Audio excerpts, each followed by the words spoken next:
Hi everybody and welcome back to Lost Genre Reddit Stories. This post is from the subreddit Relationships and it's by user Chancellor Arroz. Me, 29 female with my childhood friend, 28 female of 28 years. I embarrassed her and she responded by telling people how I'm a terrible and selfish person.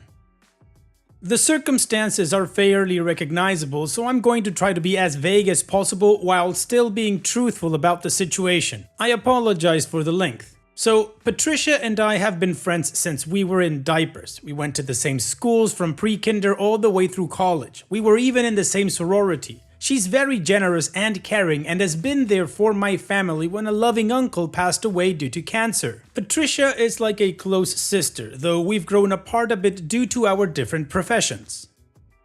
She also has a habit of not quite telling the truth, sometimes to get people to do things her way. It's usually not malicious lies, and most of the time we, her friends, can tell she's just exaggerating for the sake of entertaining storytelling. Her own husband calls her out on it, and she'll keep modifying her statements until he is satisfied that it is a fair representation of the truth. I accept her hyperbolic storytelling nature is just one of her characteristics, and generally take a trust but verify approach when talking with her. I feel that these 2 points, the sister-like relationship and the lying and exaggeration, are relevant for consideration. So she's been planning this big party that's part personal, part networking. Lots of influential and important people in her field are invited and she's really stressed. She asked me to comply with a request, which is typically considered a social etiquette faux pas.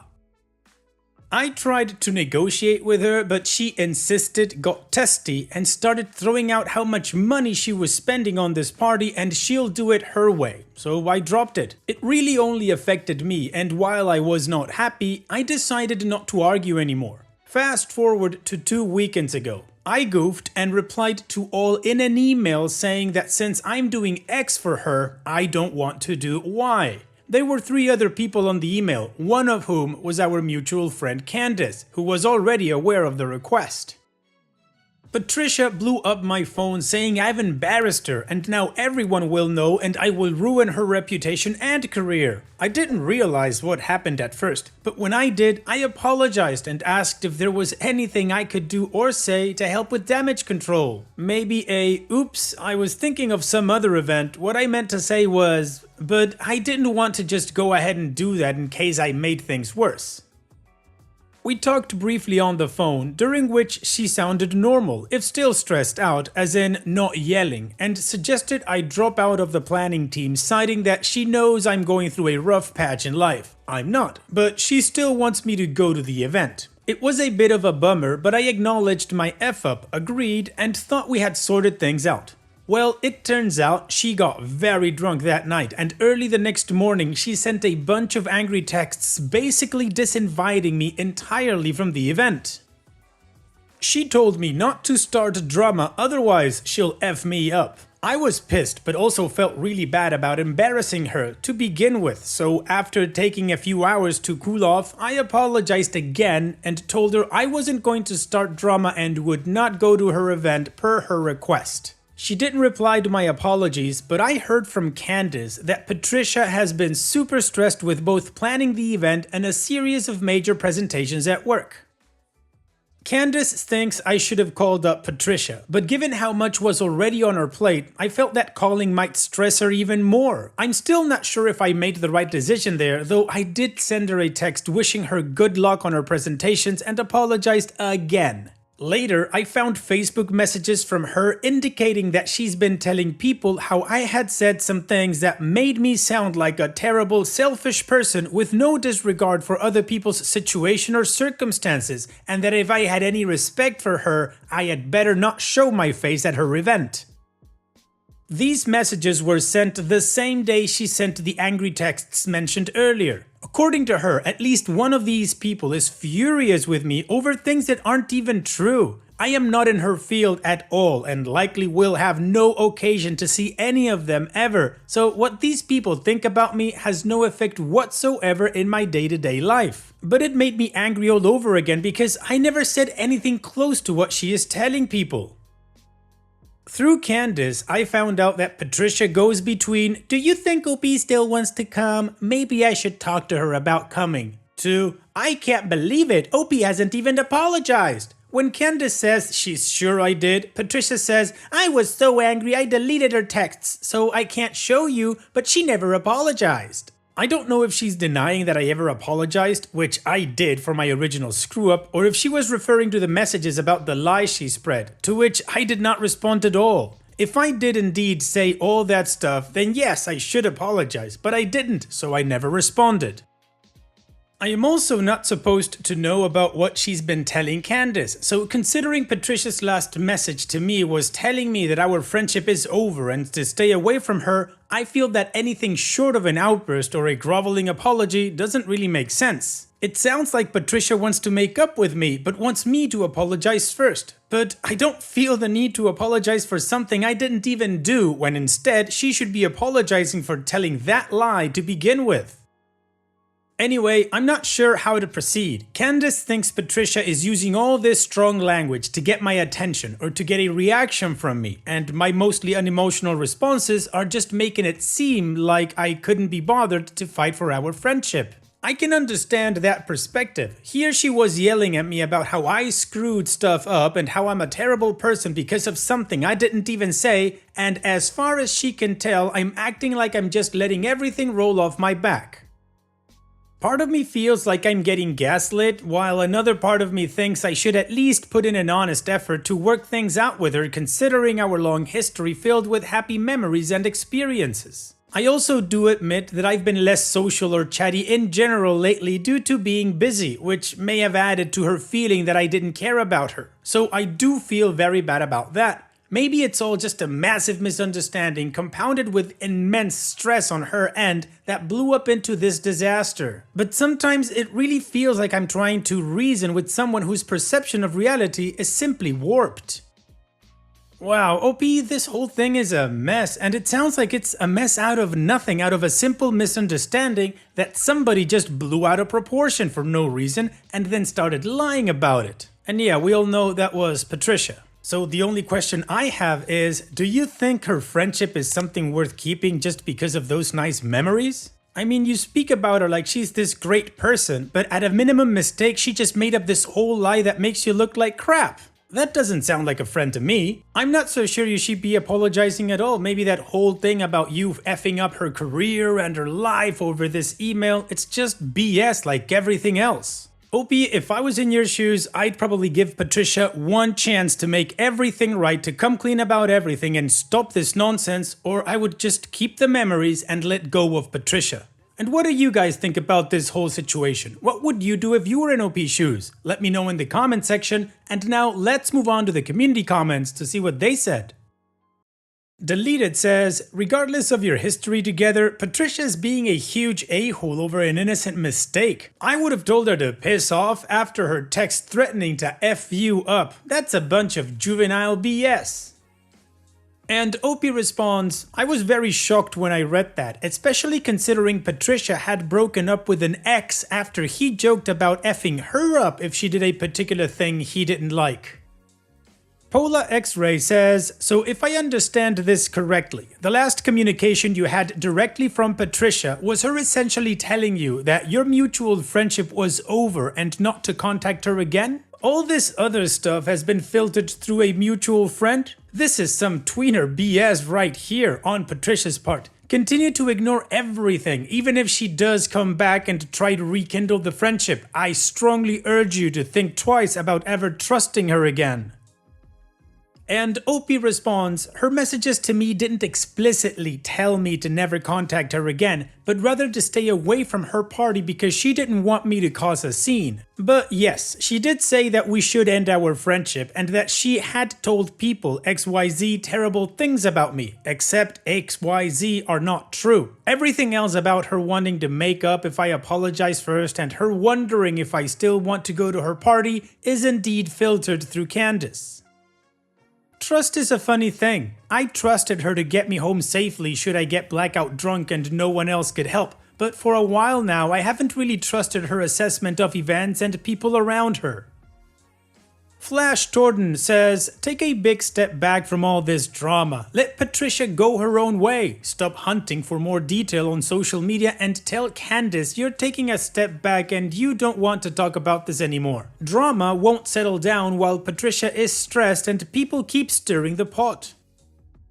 And Opie responds, I'm not particularly active on social media to begin with, which is why it took a few days before I saw the second set of angry messages from Patricia. Since this happened, I haven't signed on to Facebook again.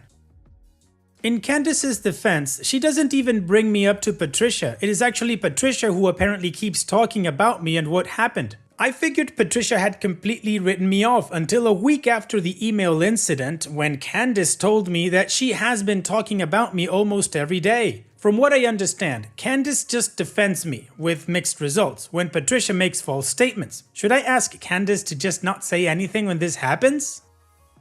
Additional information from OP's comments. To make it clear, I didn't ask Candace to spy for me or anything, nor am I trying to influence their relationship. She'll just give me an update if Patricia does or says something bizarre regarding what happened between us. The gist of it is that Patricia is bothered that things are so bad between us, but she's also hurt and angry that I haven't apologized, so she's not going to make the first move to make amends. I'd like to think that deep down she knows she caused this, even if she doesn't want to admit it. Right now, we are both of the opinion that if the other person has something to say, we have each other's numbers. Alright, well, the community agrees this is a big bunch of drama and maybe OP should just drop Patricia and forget all about this thing. And apparently OP understands that Patricia is full of crap and has no intention of fixing anything. Now, OP has given us two updates, one really close to the first post and one year later. So let's move on to the first one to see what happened next, but of course before that, here's another one of my playlists for you to enjoy after this video. Now let's move on with that first update.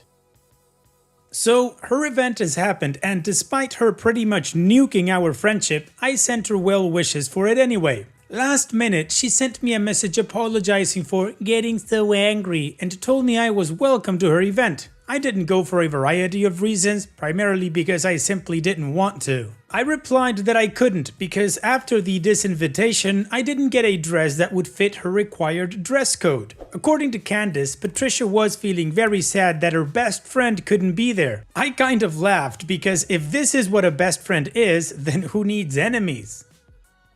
Anyway, since that last exchange, I haven't spoken to Patricia nor have I been digging around for information about her. But I hear from Candace that Patricia wants to make up with me, except she doesn't want to face me alone, so she wants to get together with other girls from our friends and have a group outing. The friends in question think this is a bad idea, but Patricia is reluctant to do it in any other way. If our social groups weren't so massively intertwined, I'd just politely decline and walk away from it all because I don't need someone this manipulative in my life.